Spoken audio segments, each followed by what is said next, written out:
आपका स्वागत है कोडिग्नेटर के नेक्स्ट ट्यूटोरियल में। यहाँ पे अब हम सीखने वाले कि कोडिग्नेटर में क्रूड ऑपरेशन वाला एप्लीकेशन कैसे बनाते हैं। तो अब हम कैसे करेंगे कि बाकी के जो भी कोडिग्नेटर की जो भी मेथड्स वगैरह जो भी है वो हम एक एप्लीकेशन बनाते बनाते सीखेंगे। ठीक है, तो शुरू करते क्रूड एप्लीकेशन बनाना। ठीक है, तो सबसे पहले तो मैं यहाँ पे लैंडिंग पेज अपना बदल देता हूँ। सीधा सीधा लैंडिंग पेज बदलने के लिए हम जाएंगे कॉन्फ़िग फोल्डर में। रूट्स.php और मैं यहाँ पे लिख देता हूँ लिस्टर। लिस्टर क्या करेगा, डेटाबेस में सिर्फ वैल्यू लिस्ट करेगा, वैल्यू। ठीक है, रोज़ निकाल के लिस्ट करेगा, इसलिए मैंने उसका नाम लिस्टर दिया है। आप लोग कुछ भी नाम दे सकते हैं। तो ये पर्सन.php में मैंने लास्ट ट्यूटोरियल में सिखाया था बेसिक एप्लीकेशन। तो अब मैं नया फोल्ड यहाँ पे बनाऊँगा क्लास कंट्रोलर। पहले सेव कर लेते हैं, लिस्टर एल कैपिटल। ठीक है, नेमिंग में बहुत ध्यान रखना, मॉडल और कंट्रोलर के फर्स्ट लेटर कैपिटल चाहिए। इतना होने के बाद सेव करने के बाद हम सीधा क्लास बनाएंगे। क्लास नेम सीधा कॉपी करना है, एक्सटेंड्स सी एंड कंट्रोलर हो गया। बाय डिफ़ॉल्ट हमारा इंडेक्स मेथड कॉल होगा, इसलिए मैं यहाँ पे इंडेक्स मेथड में डाल देता हूँ। ठीक है, इंडेक्स मेथड में सिंपली पहले तो एको कर लेता हूँ इंडेक्स। इसको रिफ्रेश करने के बाद ये इंडेक्स दे रहा है। तो जैसे कि आपको पता है कि लास्ट टाइम मैंने डेटाबेस सेटअप करके रखा था कनेक्शन कॉन्फ़िग फोल्डर में database.php। इसमें हमने host name, user name, password और डेटाबेस नेम ये डाल के रखा था। तो अब हमें डालने की ज़रूरत नहीं है, जैसे कि मैंने बोला कि ये वन टाइम सेटअप है। तो इसके बाद हम सिंपली मॉडल बनाएंगे। तो जैसे कि मॉडल बनाएंगे तो मॉडल का हम कुछ भी नाम दे सकते हैं। यहाँ पे मैं जस्ट क्रूड का मॉडल बना रही, इसलिए मैं नाम दूंगा यहाँ पे क्रूड मॉडल, crude_model.php। सेव। तो PHP का सिंटैक्स, फिर class crude_model x tends CI controller था वहाँ कंट्रोलर के लिए, लेकिन CI मॉडल है मॉडल के लिए। ठीक है, अब इसमें से हम बेसिक फंक्शन बनाएंगे। तो पब्लिक फंक्शन, ठीक है, गेट डेटा, ये बस डेटाबेस में से डेटा देगा। ठीक है, तो यहाँ पे हम कुछ भी वैल्यू बना सकते हैं, लेकिन अब जब हमारे पास लॉग्स वाला टेबल रेडी है तो हम उसी की वैल्यू हम मतलब रिट्रीव करेंगे। ठीक है, तो फटाफट मैं फंक्शन लिख देता हूँ। अब हमें डेटाबेस की लाइब्रेरी को इंक्लूड करने की ज़रूरत नहीं है, वो ऑटो लोड में मैंने इंक्लूड करके रखा है। तो यही फंक्शन, तो हम जस्ट db नाम का ऑब्जेक्ट को कॉल करेंगे और उसमें से सिलेक्ट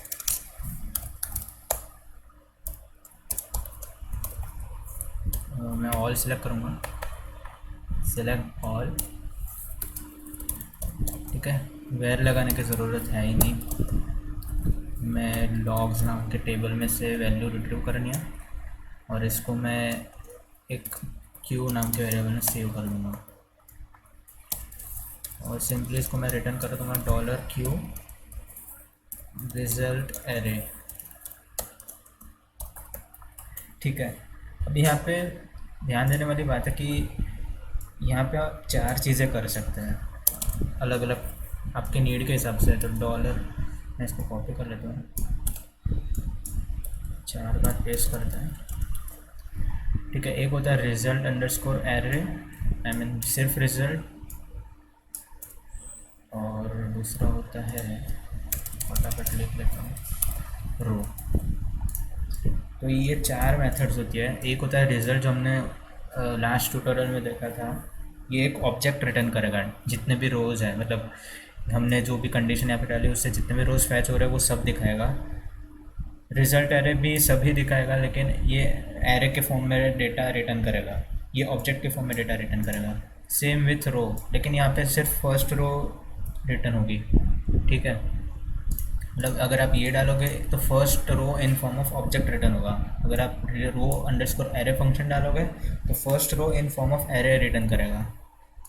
तो यहाँ पे तो हमें सब ही रो रिटर्न करवानी है, तो रिज़ल्ट यूज़ करेंगे, और एरे में कराने इसलिए अंडरस्कोर एरे लिखेंगे।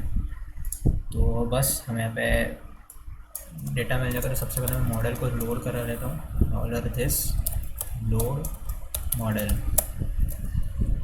बहुत ही ईजी है समझने के लिए। उसमें अंदर मॉडल का नाम क्रूड अंडरस्कोर मॉडल, यहाँ पे PHP लगाने की भी ज़रूरत नहीं है।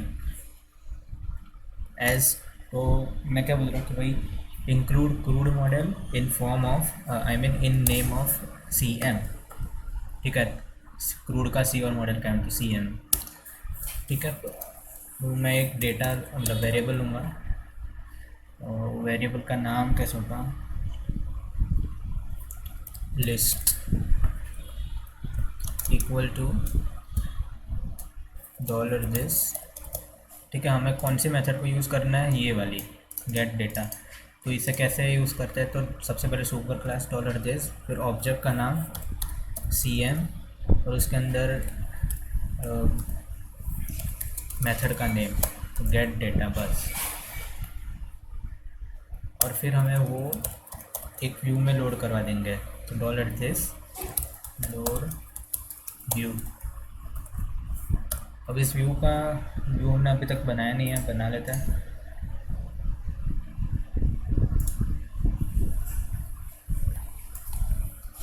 इसका नाम होगा क्रूड व्यू या फिर lister dot PHP। Simply name दे देता हूँ उसको, लिस्ट डॉट PHP, फिर डॉलर डेटा। ठीक है, आप यहाँ पे कुछ भी नाम रख सकते हो, लेकिन फॉर अंडरस्टैंडिंग मैंने डॉलर डेटा लिखा है। और अब ध्यान रखना, मैंने पिछले ट्यूटोरियल में भी बोला था कि जो भी यहाँ पे की का नाम है, ठीक है, की नेम है, वो व्यू में जाके बन जाएगा वेरिएबल नेम। मतलब मैं यहाँ पे सिंपली लिखूँगा इक्वल्स टू एको तो लिख नहीं सकते, तो प्रिंट अंडरस्कोर R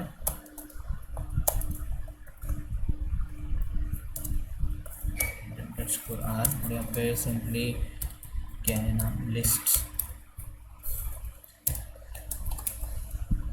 देखो मैं रिलोड करता हूँ, अरे भाई एरर है मॉडल में। Okay let's see, line number 5। Okay, यहाँ पे डबल ये नहीं डाला था।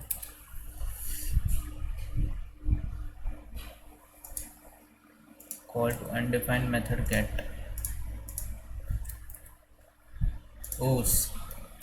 देख सकते हैं आप, हमने यहाँ पे TB नहीं डाला तो यहाँ पे एरर दिखा दिया। तो आप देख सकते हैं, इसको मैं यहाँ पे एक और डाल देता हूँ।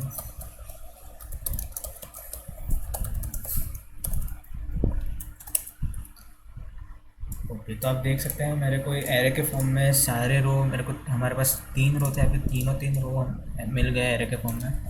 तो अब इसे हम प्रिंट करवाने के लिए क्या करेंगे, तो सबसे पहले तो मैं हेडर को इंक्लूड कर दूंगा, क्योंकि हमारा बूटस्ट्रैप का लिंक वहाँ पे मैंने डाल के रखी है। और मैं सिंपली यहाँ पे div डॉट कंटेनर, उसके अंदर मैं लगाऊंगा टेबल, यहाँ से टेबल कंप्लीट में रखूँगा ID, फिर होगा फर्स्ट नेम,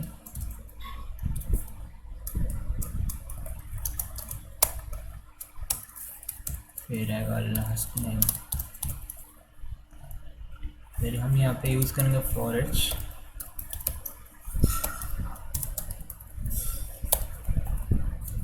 तो हमने क्या नाम दिया था, list, dollar list as dollar list,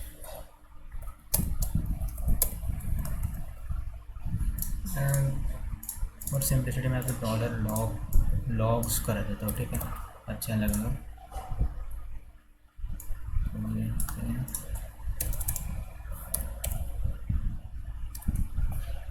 save, save, इसको मैं एंड कर देता हूँ, एंड फॉर इच,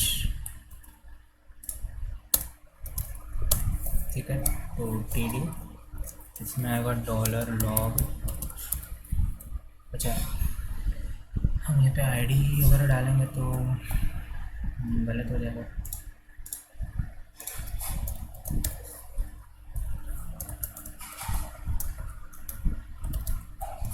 हम आईडी नहीं डालेंगे यहाँ पे, हम सिर्फ डॉलर काउंट लिख देता, फिर डॉलर रो काउंट, ठीक है। और इसकी पहले वैल्यू में कर दूँगा 0,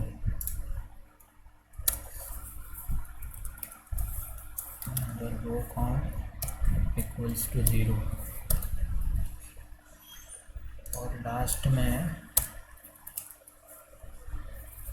डॉलर रोक रहा हूँ प्लस प्लस, ठीक है। फिर टी डी इसमें यूज़ करेंगे फंक्शन डॉलर लॉग, और क्या है यहाँ पे फर्स्ट नेम, आप देख सकते हो फर्स्ट नेम है, कॉपी कर लेते हैं, ये हो जाएगा लास्ट नेम। ये बना दिया, हम सिंपली इसको रिफ्रेश कर देते हैं। ओके, तो ये अच्छा, यहाँ पर हम बंद कर देते हैं। ओके, तो आप अब देख सकते हैं यहाँ पे हो चुका है। मैं यहाँ पे ऊपर जस्ट पैडिंग लगा देता हूँ, पैडिंग प्रॉपर,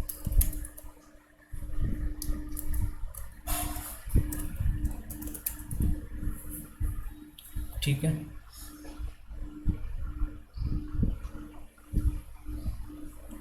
अब हम अगर इस किसी चीज़ को हमें ऐड करना है तो उसके लिए हम लिंक बनाएंगे ऊपर।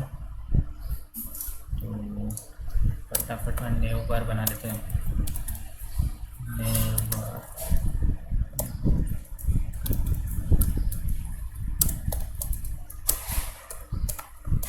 तो न्यू बार डार्क, बीजी भी होगा डार्क, टेक्स्ट ऐड कर लेते हैं यहाँ पे div डॉट न्यू बार ब्रांड, हमारे में यहाँ पे टाइटल है द क्रूड, ओके आ चुका है यहाँ पे। और फिर अब मैं लिखता हूँ div डॉट,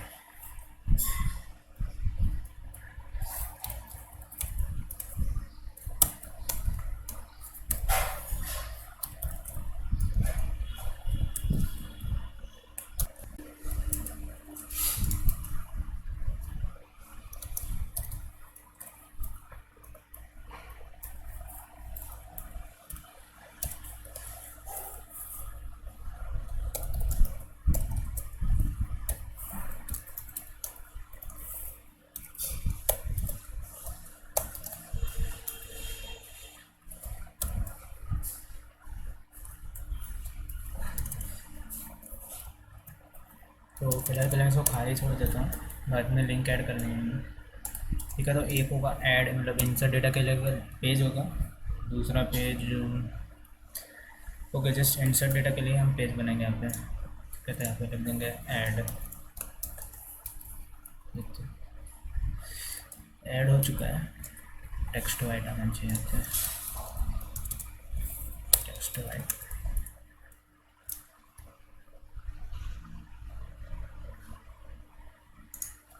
अच्छा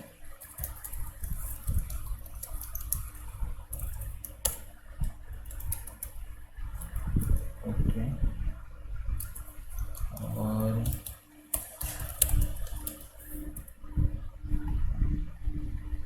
ठीक है, ये हमारा हो चुका है। एक और काम कर सकते हैं हम लोग, कंट्रोल एक्स,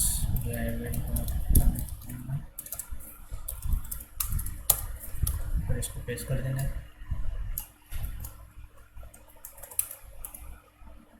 ओके, तो अब ये अच्छा दिख रहा है।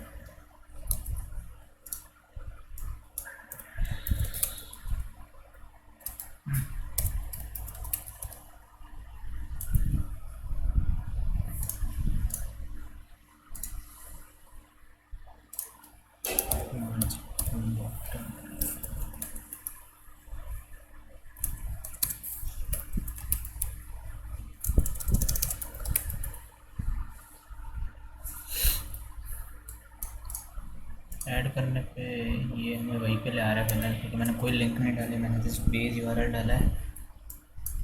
हम यहाँ पे बटन्स भी ऐड करेंगे। फ़िलहाल अब मैं ऐड के लिए बताऊंगा कि ऐड के लिए हम पेज बनाएंगे कंट्रोलर में। रजिस्टर में जाने के बाद सिंपली मैं इसी कंट्रोलर में मैं यूज़ करूँगा, ठीक है। तो पब्लिक फंक्शन ऐड, जैसे हमने लास्ट टाइम बनाया था, राइट। तो ऐड फंक्शन क्या करेगा कि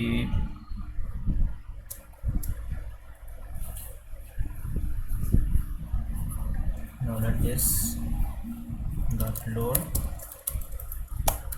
कि ये जस्ट व्यू को लोड करेगा। तो adder view, adder underscore view dot php, बस इतना करवाएगा। ये जस्ट एडर व्यू को लोड करेगा।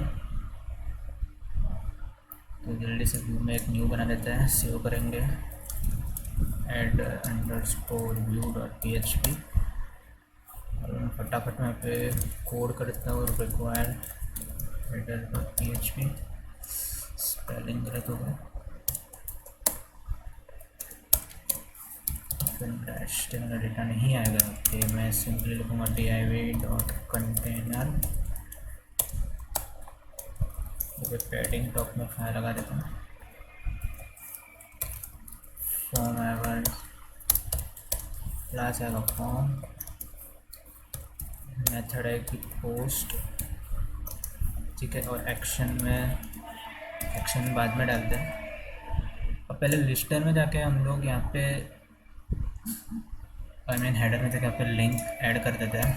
तो अगेन लिंक कैसे ऐड करते हैं मैंने आपको बताया था, यूआरएल लिखने का फॉर्मेट। तो सबसे पहले क्लास नेम आएगा, बेस यूआरएल आएगा, फिर क्लास नेम आएगा और फिर मेथड का नाम आएगा। तो बेस यूआरएल डाला, फिर क्लास नेम, फिर यूआरएल का नाम, फंक्शन का नाम, तो ये डाल दिया। अब जैसे मैं इसको रिफ्रेश करूँ पहले तो इसके बाद मैं ऐड पे जैसे क्लिक करूँगा और ये देखो ये ऐड पे ले आया। अभी फ़िलहाल मैंने यहाँ पे कुछ डाला नहीं है, तो फटाफट मैं डाल देता हूँ div डॉट फॉर्म ग्रुप,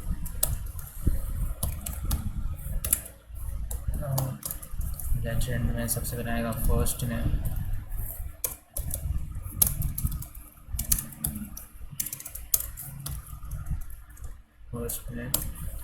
और input type text first name,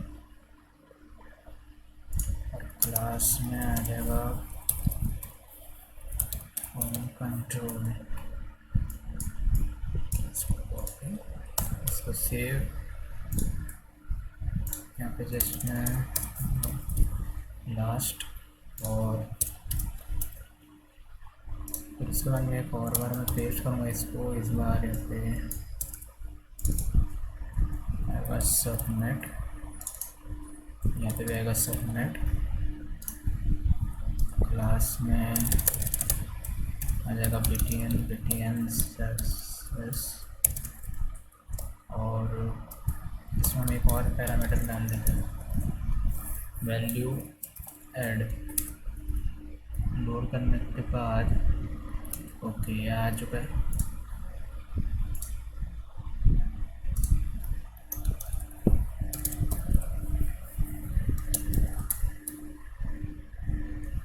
ठीक है, अब ये इंसर्ट नाम के फंक्शन पे पॉइंट आउट करेगा।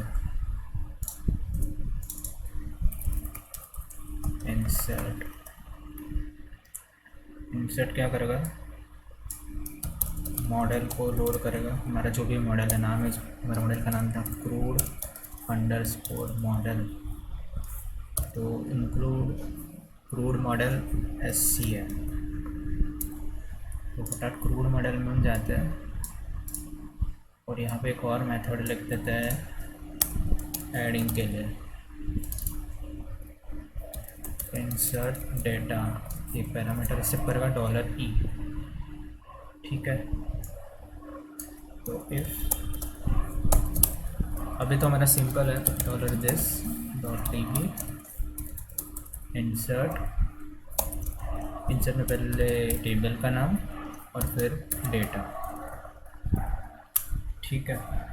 तो अगर सक्सेसफुली इंसर्ट हो रहा है तो ट्रू रिटर्न करेंगे, अगर नहीं हो रहा है तो फॉल्स रिटर्न कर देंगे। यहाँ पे मैं पहले तो डेटा न्यू डेटा के फॉर्म में मैं डेटा रिटर्न करूँगा।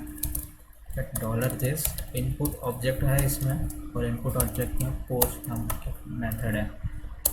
आपको पता है हमेशा की तरह कि यहाँ पे 1, 2 और 3, 1, 2 एंड 3, ठीक है। तो सबसे पहले मैं इसको प्रिंट करवा लेता हूँ, प्रिंट $न्यू डेटा, आपको पता चल जाएगा। मैं कुछ भी नाम डाल सकता हूँ, ओके। मैं ऐड पे क्लिक करूँगा। अच्छा एक मिनट, मैंने एक्शन नहीं डाले थी, तो एक्शन डाले थे फटाफट। बेस URL,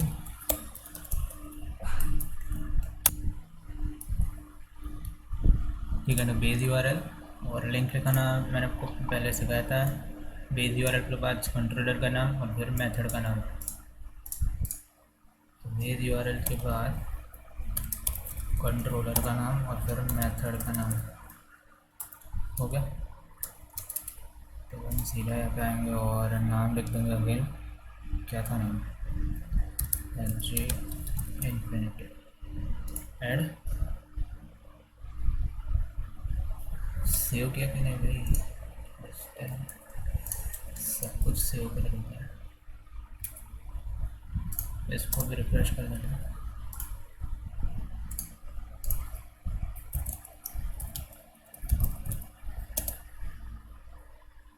अब ऐड पे क्लिक करते हैं तो ओके, मेरे पे एरर मिल गए।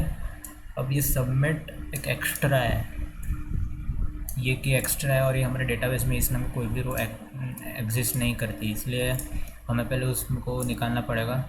तो एक की को निकालने का बहुत ही सिंपल तरीका है, अनसेट।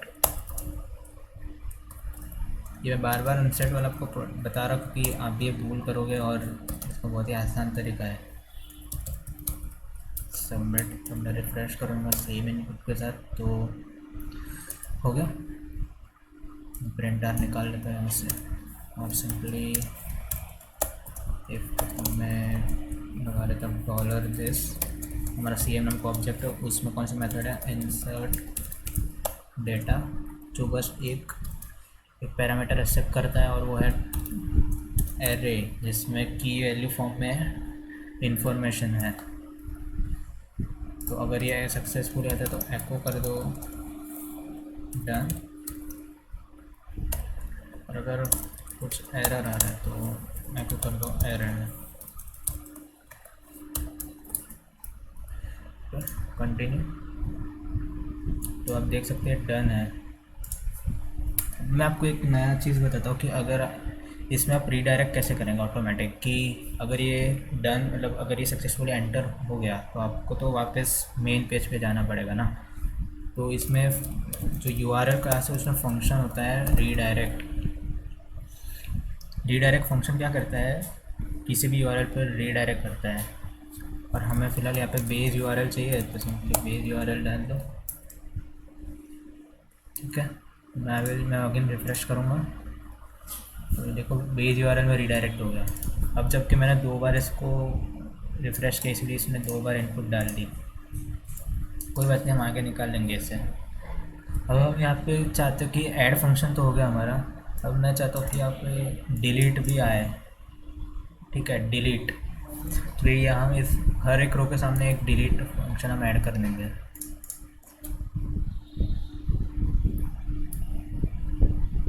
ठीक है, इसे करना भी बहुत ही आसान है। यहाँ पे हम एक और ph लेते थे, जब हम td लगा लेते हैं। ठीक है, td क्या करेगा, ये बटन है, बटन है सॉरी, एक लिंक है जो किसी एक यूआरएल पे रिडायरेक्ट कर रही है। तो हम सीधा अगेन base_url, तो हमारा यूआरएल का नाम कैसे करें, सबसे पहले कंट्रोलर का नाम लिस्टर और फिर डिलीट मेथड। अभी मैंने बनाया नहीं लेकिन हम बनाएंगे, फिर यहाँ पे लिखेंगे डिलीट। और इसको अच्छा लिखाने के लिए मैं पे अगेन क्लास ले देता हूँ, क्लास है btn और यहाँ पर डेंजर है ना भाई, गलती से डिलीट हो गया। तो सेव करने के बाद आप देख सकते हो कि यहाँ पे डिलीट आ जाएगा। ठीक है, मैं जस्ट यहाँ पे एक चीज़ और बताना चाहता हूँ कि किसी एक आईडी हमारी प्राइमरी की है, ठीक है, हम डिलीट के लिए उस आईडी का इस्तेमाल करेंगे। इसे एक बार वापस रिफ्रेश कर देता हूँ। ठीक है, तो हम जो भी डिलीट यूज़ करेंगे वो आईडी करस्पॉन्डिंग यूज़ करेंगे। मतलब अब मैं चाहता हूँ कि जो भी हमारा यूआरएल हो वो कैसा दिखना चाहिए, लिस्टर फिर डिलीट और फिर यहाँ पे जैसे कि इसकी आईडी 2 है तो 3, तो जैसे ही यूआरएल पे हम जाएंगे ये उस रो को डिलीट कर देगा जिसकी आईडी 3 है। ठीक है, तो ये काम बहुत ही आसान तरीके से हो जाता है। एक बार हम यूआरएल क्लास को हम, ठीक है, यूआरएल हेल्पर को हम इंक्लूड करेंगे। तो फटाफट मैं लिस्टर वाले कंट्रोल पे जाऊंगा, यहाँ पे एक नया फंक्शन बनाता हूँ, पब्लिक फंक्शन डिलीट। ठीक है, ये डिलीट क्या करेगा कि सबसे पहले तो $this लोड मॉडल को लोड करवा देते हैं। मॉडल का नाम है, क्या है हमारे मॉडल का नाम, capital C crude_model as CM load करवा दिया। अब हम चेक करेंगे कि इफ़, ठीक है, अब हम क्या कर रहे हैं, बेसिक चीज़ आपको बता रहा है यूआरएल हेल्पर के। तो सिंपली मैं नोटपैड खोल लेता हूँ, इसको पेज कर दूँगा। तो यूआरएल क्लास में एक मेथड होती है सेगमेंट। ठीक है, तो मैं जैसे मैं यहाँ पे लूँगा $this, तो लगाना ही लगाना है, तो फिर लगाना है URI और फिर लगाना है सेगमेंट। ठीक है, इसमें एक इंटीजर वैल्यू हो सकती है, कुछ भी 2, 3 या 1। ये जनरली क्या करता है, ये जो यूआरएल होता है उसको स्लैश के अलॉन्ग स्प्लिट कर देता है। मैं स्प्लिट कर देता हूँ यहाँ पे मैन्युअली आपको दिखाने के लिए बस। ठीक है, बेस यूआरएल के बाद का स्प्लिट कर देता है। जैसे कि ये बेस यूआरएल है, इसके बाद ये होगा फर्स्ट स्प्लिट, फिर ये होगा सेकंड स्प्लिट, फिर ये होगा थर्ड स्प्लिट। तो इस तरह से हम लोग मल्टीपल वैल्यूज़ दे सकते हैं। जैसे कि ये 3 है, फिर यहाँ पे मैं कुछ भी लगा दूँ आईडी, फिर यहाँ पे किसी का नाम डाल दिया। तो इस तरह से हम वैल्यू सबमिट कर सकते हैं। ये बिल्कुल उसी तरह काम करता है जैसे हमारा PHP में गेट काम करता है। आपको पता होगा गेट के लिए सेम कैसे होता है। यहाँ पे जस्ट delete.php लिखते हैं और फिर id इक्वल टू ऐसा ही है, लेकिन ये अच्छा नहीं दिखता है, इससे अच्छा ये दिखता है ना, ये कितना क्लीन लग रहा है। तो यही URI हेल्प का काम है। तो अब हम बंद कर देते हैं। तो अभी मेरा कौन सा पैरामीटर है, फर्स्ट, सेकंड और थर्ड सेगमेंट। तो मैं सिंपल पे 3 लिखूँगा। सिक्योरिटी चेक के लिए मैं पे लिखूँगा कि अगर थर्ड पैरामीटर एग्जिस्ट नहीं करता तो, ठीक है, एग्जिस्ट नहीं करता तो रिडायरेक्ट कर दो किधर, अगेन बेस URL पे, base_url। ठीक है, अगर एग्जिस्ट करता तो एको ओके। मैं जस्ट बताने के लिए रहा हूँ मैं। ठीक है, और यहाँ पे क्रूड लिस्टर.php में एक और चीज़ हम ऐड करेंगे, यहाँ पे स्लैश और फिर $log, और लॉग में आपको पता है आईडी देनी है। हो गया, रिफ्रेश कर लेते हैं। ओके, आप इस पे होवर करोगे तो फिर यहाँ नीचे यहाँ पे देखो, ठीक है, यहाँ पे जैसे होवर करोगे आपको दिख रहा है demo lister delete 1, demo lister delete 2, demo lister delete 4। तो फिलहाल मैं यहाँ पे जा रहा हूँ, ओके बता रहा है, ठीक है। लेकिन अगर मैं किसी ने अगर मैंने सिर्फ ये करा तो ये डायरेक्टली रिडायरेक्ट करेगा बेस यूआरएल में, या फिर मैंने लिखने में कुछ गड़बड़ कर दिया, फंक्शन आना चाहिए रिडायरेक्ट बेस यूआरएल, कैंसिल कर देता हूँ। सिर्फ डिलीट लगाता है तो ये मेरे बेस यूआरएल में रिडायरेक्ट कर देगा। तो ये काम होता है यूआरएल हेल्पर में।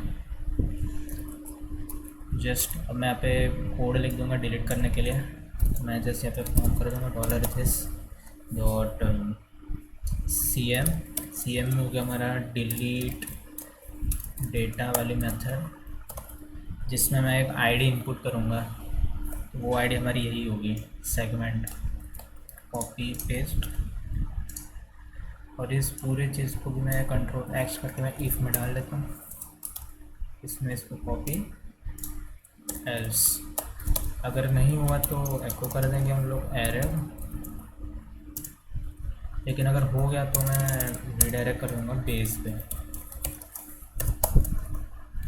एरर तो रिडायरेक्ट बेस अंडरस्कोर यूआरएल। और मैं इस डिलीट डेटा नाम का एक फंक्शन बना देता हूँ फटाफट, control public function delete data, ठीक है। ये एक आईडी की इनपुट लगा तो मैं आईडी लिख देता हूँ यहाँ पे, ठीक है। सिंपल है बहुत। $this.db डेटाबेस से रिलेटेड कोई भी फंक्शन यूज़ करना है तो सुपर क्लास में से db नाम का ऑब्जेक्ट अपन को पहले कॉल करना पड़ेगा। उसके बाद उसमें मेथड होती है डिलीट। डिलीट में अगर जस्ट लाइक गेट 2 पैरामीटर होता है। सबसे पहला होता है टेबल नेम और उसके बाद होता है टेबल, अच्छा यहाँ पे हमें 2 वैल्यू देनी पड़ेगी, ठीक है। अब यहाँ पे हम वेयर क्लॉज का जो यूज़ करते हैं ना, delete this row where ID is equal to 1 या 2, तो यहाँ पे हम वेयर क्लॉज का यूज़ करेंगे, इसलिए हम वेयर फंक्शन यूज़ करेंगे। तो वेयर का फंक्शन कैसे यूज़ करते हैं मैं अभी बता देता हूँ, $id लगा देता हूँ जस्ट, ठीक है। आप देख सकते हैं वेयर, उसमें से पहला होता है हमारा कॉलम नेम। तो जैसे कि आप एक आईडी के करस्पॉन्ड मेरे को करना है तो where ID is equal to $id, मतलब जो भी हमारे यहाँ पे इनपुट होगी, ठीक है, सेकेंड या थर्ड। हम इसमें अगर एक से ज़्यादा चेक करना है तो हम in the form of array भी लिख सकते हैं, वो भी मैं आपको बताता हूँ कैसे लिखते हैं। तो सबसे पहले मैं यहाँ पे $this.db वेयर, ठीक है। अगर आपको यूज़र नेम और लॉगिन चेक करना है तो आप यहाँ पे एरे के फॉर्म में करना पड़ेगा। अगेन सेम की वैल्यू फॉर्म में, तो जैसे कि यूज़र नेम क्या है, तो $यूज़र नेम जो भी आप देंगे, कॉमा, और पासवर्ड होगा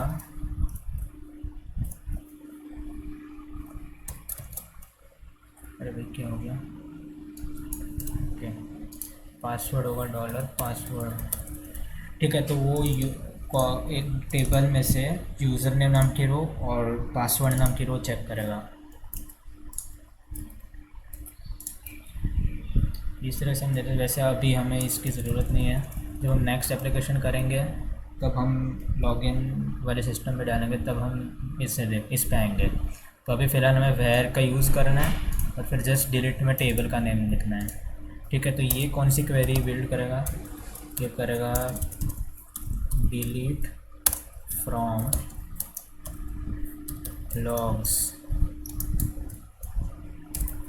where id equals to $id, ठीक है। ये जो हम लिखते थे एसक्यूएल में delete from logs where id equal to id, इसको इस तरह से उसने स्प्लिट कर दिया। अब मैं इसको जस्ट एक क्यू लिख दूँगा या फिर लिखने की ज़रूरत नहीं है, इसको ऊपर ले लेता हूँ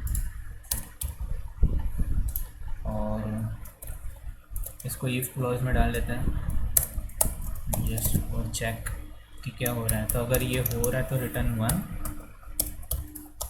एल्स रिटर्न 0, हम वापस यहाँ पे आ जाएंगे। ये हमारा हो चुका है, तो चेक करते हैं कि ये काम करता है कि नहीं। एक बार इसको रिफ्रेश कर देते हैं।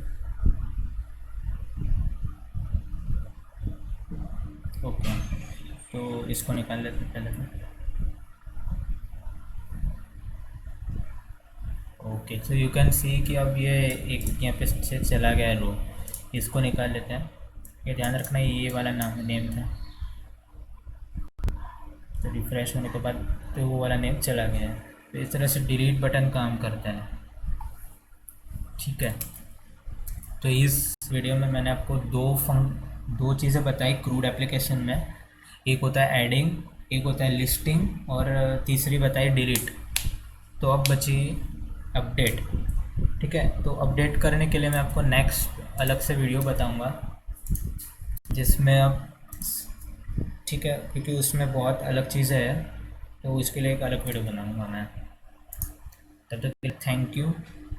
सब्सक्राइब कीजिए चैनल को और लाइक कीजिए अगर आपको अच्छा लगा हो तो, और नोटिफिकेशन भी ऐड अलाउ करके रखिए ताकि आपको आगे की वीडियो जल्दी से जल्दी पता चल जाए। Thank you guys.